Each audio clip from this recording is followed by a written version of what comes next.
Sans surprise, les promesses d'ouverture des talibans n'ont pas été tenues. 4 ans après le retour des fondamentalistes islamistes à Kaboul, suite au retrait militaire américain d'Afghanistan, les femmes ont tout bonnement été effacées de la société afghane.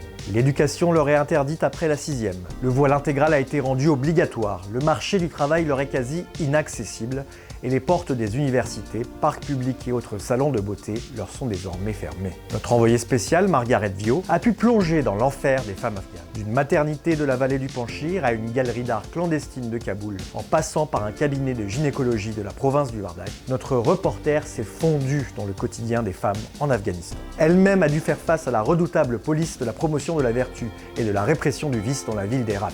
En dépit de ces graves régressions en matière de droits des femmes, mais aussi des minorités, la quête de reconnaissance internationale des talibans commence à porter ses fruits. Au nom de la realpolitik, des opportunités économiques et de la collaboration contre les djihadistes de la branche locale de l'État islamique, la Russie est le premier grand pays à avoir ouvert une ambassade à Kaboul. Elle pourrait être suivie par la Chine. Soucieuse de coopérer sur la question des réfugiés afghans, l'Allemagne a, elle, accepté dans l'ambassade d'Afghanistan à Berlin 2 premiers secrétaires. Comme de nombreuses chancelleries occidentales, l'Allemagne sait que les talibans sont amenés à rester. Le sort tragique des femmes afghanes attendra. Retrouvez notre reportage exclusif en Afghanistan dans l'enfer des femmes afghanes cette semaine dans Le Point.